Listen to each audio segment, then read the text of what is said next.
بسم اللہ الرحمن الرحیم فریق من الجنة وفریق فی السعیر. سورۃ الفرقان آیت نمبر 7 پارہ نمبر 25. وقال الله تبارك وتعالى وبشر الذين آمنوا وعملوا الصالحات أن لهم جنات تجري من تحتها الأنهار كلما رزقوا منها من ثمرة رزقا قالوا هذا الذي رزقنا من قبل وأوتوا به متشابها ولهم فيها أزواج مطهرة وهم فيها خالدون. وقال الله تبارك وتعالى لأملأن جهنم من الجنة والناس أجمعين.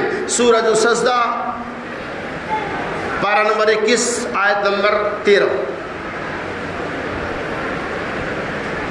ہر قسم کی حمد و ثنا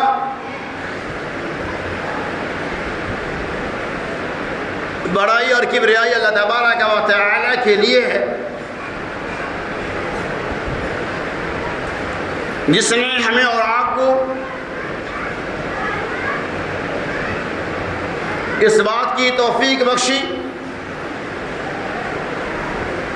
کہ ہم جمعہ کے دن جمعہ کی نماز مع خطبہ سننے کی سعادت حاصل کر رہے ہیں. اللہ سے دعا گو کہ اللہ تبارک و تعالی سننے سنانے سے زیادہ ہمیں اور آپ کو عمل کثیر کی توفیق رفیق عطا فرمائے. آمین یا رب العالمین.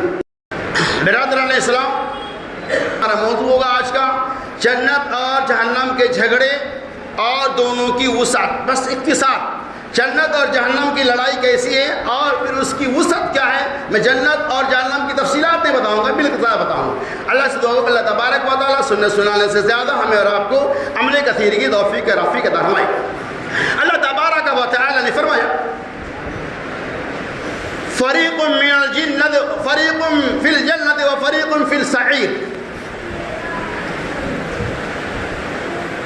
کہ ایک گروہ جنت میں جائیں گے اور ایک گروہ جہنم میں جائیں گے. یعنی اللہ تبارک و تعالی نے جن و انسان کا ایک گروہ بنایا. یعنی اس کائنات کے اندر جنات اور انسان ہے.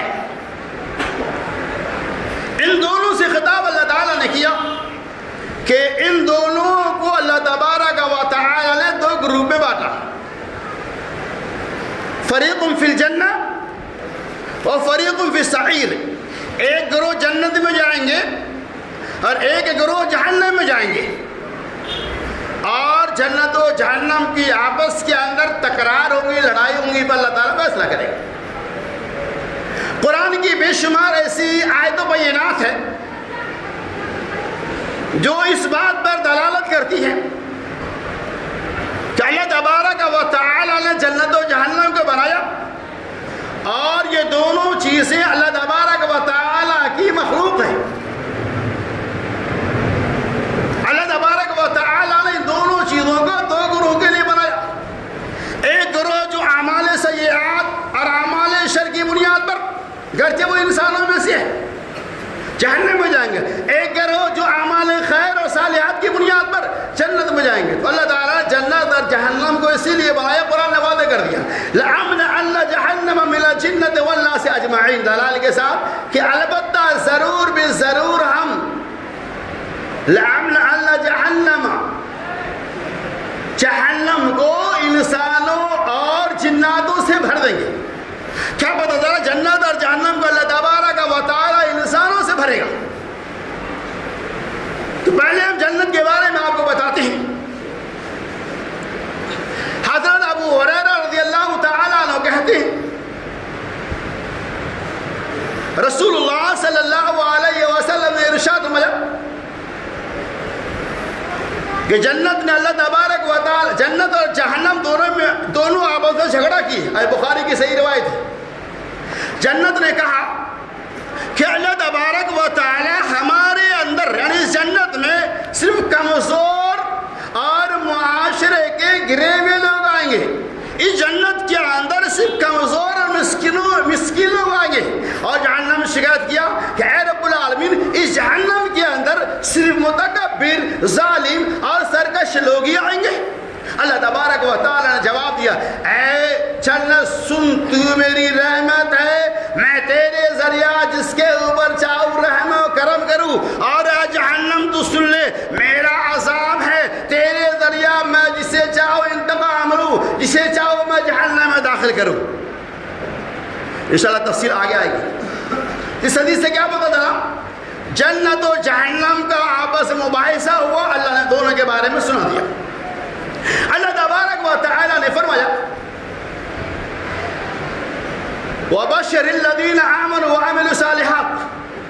اے نبی محمد صلی اللہ علیہ وسلم, آپ لوگوں کو, ان لوگوں کو جنہوں نے ایمان لائے اور عمل صالح کی, بشارت سنا دی. أَنَّ لَهُمْ جَنَّاتٍ تَجْرِي مِن تَحْتِهَا الْأَنْهَارُ, بے شک اس کے لیے ایسی جنت ہے جس کے نیچے نہریں جاری ہیں.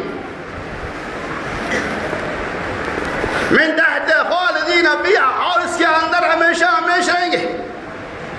اس جنت کے اندر اس کے لیے نہریں جاری ہیں. وَأَزْوَاجٌ مُطَہَّرَةٌ فیہا, اور اس میں ان کے لیے پاک بیویاں ہیں. جو دنیا اور دوسرے اللہ نے بیان کہ پھل فروٹس بھی ہوں گے جو متشابہ ہوں گے, اور اس جنت کے اندر وہ ہمیشہ ہمیشہ رہیں گے. تو اس آیت کے اندر اللہ نے یہ پیغام دیا کہ ایمان لانے کے ساتھ ساتھ عمل صالح کی بنیاد پر اللہ تبارک و تعالی مومنوں کو, ایمان والوں کو جنت کی بشارت سناتا ہے. لیکن اگر ہم ایمان لانے کے بعد اعمال صالحہ نہیں کریں گے تو اللہ تبارک و تعالی ہمیں جنت سے محروم کرے. وہی جنت ہے جس نے اللہ سے شکایت کی, تو کس کو داخل کریں گے اللہ تعالیٰ؟ ایمان لانے کے ساتھ عمل صالح کرنے والے کو. ایمان ہم تو لے آئے لیکن ہم نے عمل صالح کو انجام نہیں دیا تو پھر ہم جنت میں نہیں جا سکتے. خالدین فیہا, اس جنت کے اندر ایمان والے لوگ ہمیشہ ہمیش کے لیے رہیں گے, یعنی اس میں جائیں گے تو اللہ تبارک و تعالیٰ اسے واپس نہیں کرے گا. جنت کی بہت بڑی وسعت اور طاقت ہے. جنت کے اندر اللہ تبارک و تعالیٰ نے کافی طاقتیں دے رکھی ہے. جس طرح سے اللہ تبارک و تعالیٰ نے جہنم کو طاقت دے رکھی ہے, ویسے اللہ تبارک و تعالیٰ نے جنت کو بھی طاقت دے رکھی ہے. یہ دونوں اپنی جگہ بہت مضبوط ہیں اور دونوں کے اندر بہت بڑی وسعت ہے. بہت بڑی وسعت ہے, اتنی بڑی وسعت ہے کہ جنت میں بھی جگہ خالی رہیں گی اور جہنم میں بھی جگہ خالی رہیں گی. اتنی وسعت ہے دونوں کے اندر, اور دونوں کے اندر طاقت بھی اپنی جگہ آپ ہے, جس کی مثالیں آپ کے سامنے بیان کی جائیں گی. رسول اللہ صلی اللہ علیہ وسلم نے ارشاد فرمایا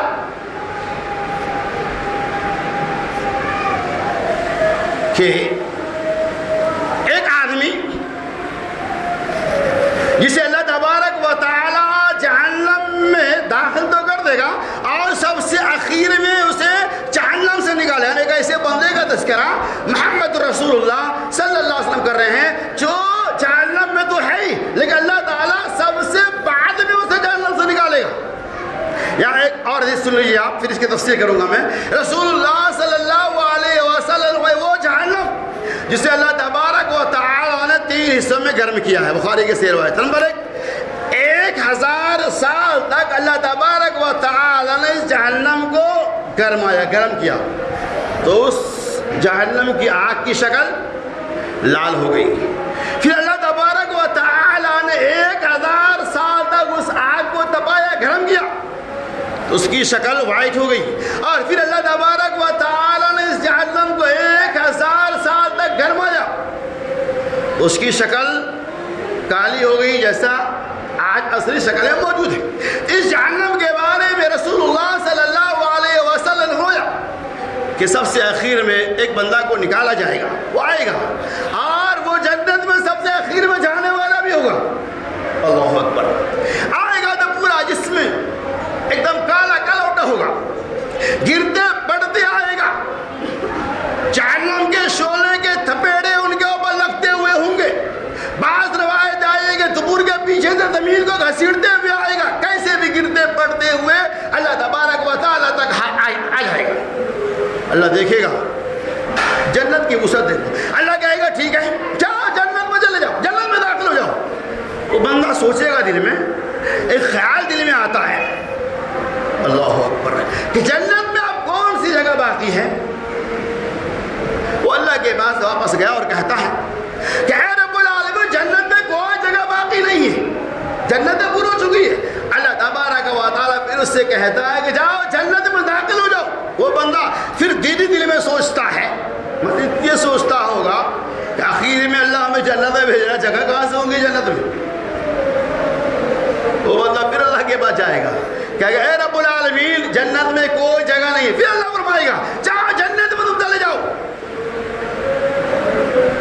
وہ بندہ پھر دل میں سوچے گا ارے جنت میں جگہ ہے ہی نہیں، اللہ تبارک و تعالیٰ اس بندہ سے کہے گا، جنت کی وسعت دیکھو، اس بندہ سے اللہ تبارک و تعالیٰ کہے گا اے بندہ تو جنت میں داخل ہو جا، تیرے لیے زمین اس دنیا کے برابر جنت، دنیا کے مساوی جنت اور 10 گنا زیادہ، یعنی تو جنت میں چلے جا، تیرے لیے جنت ملنے والی ہے، اس جنت کی کشادگی، اس جنت کی وسعت اس دنیا کے برابر ہے۔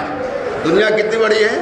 اتنی برابر ہے۔ پھر اللہ نے یہ کہا یہ نہیں بلکہ مزید 10 گنا برابر، یعنی 10 بار دنیا کو آپ اوپر نیچے کیجیے، اتنی بڑی جنت۔ وہ بندہ کہے گا اے اللہ تبارک و تعالیٰ کیا تم مجھ سے مذاق کرتا ہے؟ اللہ کہے گا اے بندہ کہ اے رب العالمین کیا تم مجھ سے مذاق کرتا ہے؟ اللہ تبارک و تعالیٰ مسکرا دے گا۔ اور جو حدیث بیان کر رہے تھے، نبی صلی اللہ علیہ وسلم کے دندان مبارک بھی نمایاں ہو گئے، یعنی آپ بھی اس حدیث کو سن کر مسکرا دیے۔ جب وہ بندہ کہتے اے رب العالمین تم میرے ساتھ مذاق کرتا ہے، اللہ تبارک و تعالیٰ ہنستا ہے، یعنی اللہ کی رحمت اتنی بڑی ہے، جنت کی کشادگی اتنی بڑی ہے۔ اور سنتے چلے آپ، یہ بندہ جو آخری میں جائے گا، رسول اللہ صلی اللہ علیہ وسلم نے ارشاد میں یہ جنت کے سب سے نچلے طبقے کا عالم ہے، جنت کے سب سے نچلے طبقے کا یہ عالم ہے، تو سب جنت کے سب سے اونچے طبقے کا کیا عالم ہوگا؟ قرآن نے واضح کہا، اللہ تعالیٰ نے فرمایا وَسَارِعُوا إِلَىٰ مَغْفِرَةٍ مِّن رَّبِّكُمْ وَجَنَّةٍ عَرْضُهَا السَّمَاوَاتُ وَالْأَرْضُ، اے لوگو وَسَارِعُوا إِلَىٰ مَغْفِرَةٍ مِّن رَّبِّكُمْ، اور اپنے رب کی اس مغفرت کی طرف دوڑو جس کی چوڑائی زمین و آسمان کے برابر ہے۔ وَسَارِعُوا إِلَىٰ مَغْفِرَةٍ مِّن رَّبِّكُمْ وَجَنَّةٍ عَرْضُهَا السَّمَاوَاتُ وَالْأَرْضُ أُعِدَّتْ لِلْمُتَّقِينَ، اور اللہ تعالیٰ نے اسے متقیوں کے لیے بنایا ہے۔ ایک جنتی کا تذکرہ ہو رہا ہے، وہ جنت کی طرف دوڑو جس کی چوڑائی، یعنی کسی چیز کی چوڑائی کا تذکرہ اگر کیا جائے جنت میں، یہ بات ہے اس کی لمبائی کی کوئی انتہا نہیں ہوتی ہے۔ تو جنت کی چوڑائی کے بارے میں قرآن نے کہا کہ زمین و آسمان کے برابر ہے، اب اس کی لمبائی کتنی ہو سکتی ہے وہ اللہ تبارک و تعالیٰ کے علاوہ کوئی نہیں جانتا ہے۔ اتنی بڑی جنت، پھر وہ اللہ کے سامنے شکایت کرتی ہے کہ رب العالمین ہمارے بیچ تو کمزور طبقے کے لوگ، نہایت مسکین لوگ آ رہے ہیں۔ دوسری آواز سن لیجیے، ہم کہتے ہیں اللہ نے ہمیں غریب بنایا، اپنی تقدیر پہ بھروسہ رکھو، اللہ نے جو تقدیر میں لکھا حلال کمائی کے ذریعہ مالداری و غریبی حاصل کرو، اور تقدیر جو اللہ نے بنایا اس پہ گھلا مت کرو، بھروسہ کرو۔ کتنا بڑا وعدہ ہے۔ ہم کہتے ہیں اللہ نے ہمیں غریب بنایا، غریب کی تعریف دیکھیے، رسول اللہ صلی اللہ علیہ وسلم نے ارشاد فرمایا یہ جنت جو شکایت کر رہے ہیں ہمارے اندر یتیم اور مسکین لوگ ہی ہوں گے، نچلے طبقے کے لوگ ہی آئیں گے۔ رسول اللہ صلی اللہ علیہ وسلم کہ جنت کے اندر غریب اور مسکین لوگ مالداروں سے 500 سال پہلے داخل ہو جائیں گے۔ یعنی ہمیں اللہ نے مالدار بنایا، ہم لاکھ کروڑ روپے خرچ کرتے ہیں، الحمدللہ اللہ اللہ فرماتے ہیں کہ 500 سال پہلے، یعنی آپ اگر غریب ہیں اور اپنی غربت و افلاس کی بنیاد پر تقدیر پہ بھروسہ کیا، اللہ نے جو بھی کر دیا ہم اس سے خوش ہیں، غریبی مفلسی کی زندگی گزار رہے ہیں۔ اللہ کے رسول فرماتے ہیں 500 سال پہلے مالداروں سے غریب اور مسکین یتیم لوگ داخل ہے۔ کتنی بڑی خوشخبری ہے غربا اور مساکین کے لیے۔ لیکن کب؟ وہ غریب نہیں ہے متکبر ہے، وہ بھکاری نہیں جو گھمنڈ کرنے والا ہے، نہیں، بلکہ اللہ تبارک و تعالیٰ کی جو بھی نعمتیں ملتی ہے اس کے صبر کرنے والا۔ یہ ہے جنت کی وسعت، اس کی کشادگی کی کوئی انتہا نہیں۔ اسی طرح سے جہنم کی بھی کشادگی۔ آئیے اللہ تبارک و تعالیٰ نے فرمایا فَأَنذَرْتُكُمْ نَارًا تَلَظَّىٰ، اور میں تم کو جہنم سے ڈراتا ہوں، فانذرتکم نارا تلظی، آج میں تم کو جہنم کی آگ سے ڈرا رہا ہوں، ان قریب تم جہنم میں داخل کر دیے جاؤ گے۔ اب جنت کی وسعت دیکھیے، رسول اللہ صلی اللہ علیہ وسلم نے ارشاد فرمایا، میدان محشر کو اللہ تبارک و تعالی قائم کرے گا، قیامت کا منظر ہوگا، اللہ تبارک و تعالی حضرت آدم علیہ السلام کو پکارے گا، حضرت آدم علیہ السلام اور آپ کی ساری ذریات جمع ہو جائیں گی، پھر اس کے بعد اللہ تبارک و تعالی کہے گا، اے لوگوں پہچان لو یہ تمہارے باپ آدم علیہ السلام ہیں۔ اس کے بعد اللہ تعالیٰ فرمائے گا، آپ جہنم کی وسعت دیکھیے، اللہ تبارک و تعالیٰ فرمائے گا کہ آدم اپنے گروہ میں سے تم الگ کرو، اپنے گروہ کو الگ کرو، جہنمیوں کو الگ کرو۔ اللہ تبارک و تعالیٰ حضرت آدم علیہ السلام کہے گا کہ اے رب العالمین، ہم کیسے جہنمیوں کو الگ کریں؟ آدم علیہ السلام کہے گا کہ اے رب العالمین، ہم کس طرح سے جہنمی گروہ کو الگ کریں؟ اللہ تبارک و تعالیٰ فرمائے گا 100 میں سے 99 آدمی جہنمی اور ایک آدمی۔ تو صحابہ نے کہا کہ یا رسول اللہ صلی اللہ علیہ وسلم، جب 99 آدمی جہنم میں، پھر بچے گا کون؟ یعنی 100 میں سے 99 آدمی کو اللہ تبارک و تعالی جہنم میں داخل کرے گا، بچے گا کون؟ آپ اندازہ لگائیے کہ جہنم کی کتنی بڑی کشادگی ہے، جہنم کا پیٹ کتنا بڑا ہے، پھر بھی جہنم اللہ تبارک و تعالی سے شکایت کرے گا کہ رب العالمین میرا پیٹ ہی نہیں بھرا، آگے چلیے۔ رسول اللہ صلی اللہ علیہ وسلم نے ارشاد فرمایا، جب اللہ تبارک و تعالی کا عرش چند فرشتے مل کر میدان محشر میں لائیں گے، اللہ کا عرش آ جائے گا اور اللہ تبارک و تعالی جہنم کو لانے کا بساطر بنوائے گا، اور وہ جہنم جس کی طاقت دیکھیے۔ بخاری کی روایت ہے، رسول اللہ صلی اللہ علیہ وسلم نے ارشاد فرمایا، وہ جہنم جسے اللہ تبارک و تعالی نے 70,000 لگام عطا فرمایا ہے، یعنی اللہ تبارک و تعالی نے اس جہنم کو 70,000 لگام سے کس دیا ہے، 70,000 لگام۔ اور پھر رسول اللہ صلی اللہ علیہ وسلم نے فرمایا، اس 70,000 لگام کو کیسے گسیٹ کر آ جائے گا؟ حبیب پاک محمد رسول اللہ صلی اللہ علیہ وسلم نے ارشاد فرمایا، ایک لگام کو، کتنے لگام کو؟ ایک لگام کو پکڑنے کے لیے 70,000 فرشتے مسلط کیے جائیں گے۔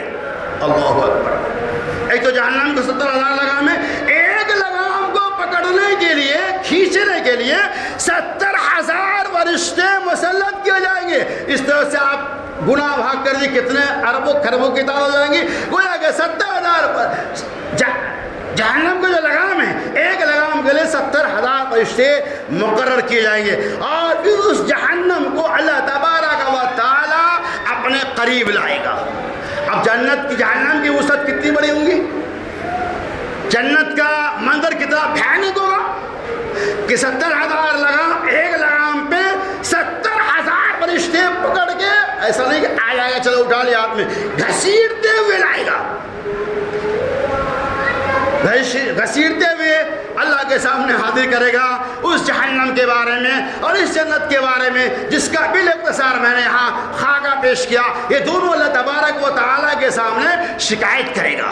جہنم کی کشادگی کو آپ نے دیکھا، جہنم کی کشادگی کو آپ نے دیکھا، اس کے بعد شکایت کیا کر رہے ہیں؟ یہ بھی بخاری کی روایت ہے۔ جنت کہے گا کہ اللہ تبارک و تعالیٰ میرے اندر غریب مسکین وغیرہ ہے، جنت میں بھی جگہ خالی ہے۔ جہنم کہے گا کہ رب العالمین میرے اندر متکبر سرکش ظالم لوگ موجود ہیں، لیکن ابھی بھی یہاں جگہ خالی ہے، تو اللہ تبارک و تعالیٰ کیا کرے گا؟ اس جنت کو پر کرنے کے لیے، اس جنت کو بھرنے کے لیے جنت میں شکایت کی، اے اللہ ابھی جگہ تو خالی ہے، اللہ تبارک و تعالیٰ دوسری مخلوق کو پیدا کرے گا اور اس مخلوق کو جنت میں داخل کر کے جنت کی جگہ کو پر کر دے گا۔ پھر جہنم کہے گا اے رب العالمین میرا بھی تو پیٹ خالی ہے، اب بتائیے 100 میں 99 گئے، جہنم میں جگہ خالی ہے، اس کی وسعت کا اندازہ لگائیے۔ جہنم کہے گا کہ رب العالمین میری جہنم میں ابھی جگہ خالی ہے۔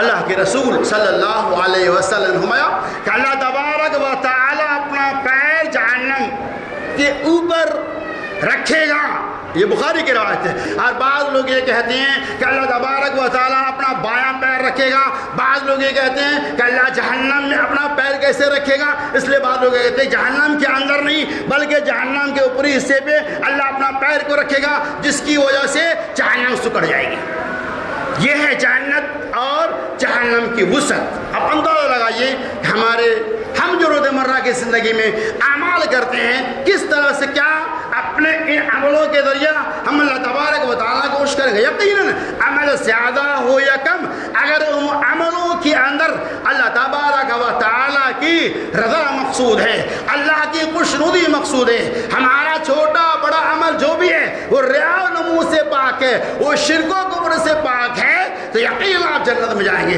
لیکن ہمارا عمل زیادہ ہی کیوں نہ ہو، اگر عملوں کے اندر شرک موجود ہے تو ہم جہنم کے مستحق ہو جائیں گے۔ تو اللہ تبارک و تعالیٰ نے جنت و جہنم کو ہمارے اعمال سیئات اور ہمارے اعمال صالحات کی بنیاد پر قائم کیا ہے۔ جس طرح سے آپ عمل کریں گے، آپ کے عمل کے اعتبار سے، آپ کے نیت کے اعتبار سے اللہ تبارک و تعالیٰ آپ کو جنت میں جگہ دے گا، اور اگر نیت میں کھوٹ ہے آپ جانے آپ کو رب جانے، تو اللہ تعالیٰ نے آپ کے لیے جہنم کو تیار کر رکھا ہے۔ اور دونوں اتنی خطرناک، اور یہ جہنم اتنی خطرناک ہوا تھی، انشاءاللہ کبھی موقع رہا تو ہم اس کی تفصیلات بتائیں گے۔ اللہ سے دعا کرتا اللہ تبارک و تعالیٰ ہمیں اعمال سیئات اور اعمال شرکیہ بدعیہ کفریہ اعمال سے اجتناب کرتے ہوئے جہنم سے بچائے، اور اللہ تعالیٰ اعمال سیئات، اعمال صالحات، سنت نبویہ والا عمل، توحید خالص والا عمل کر کے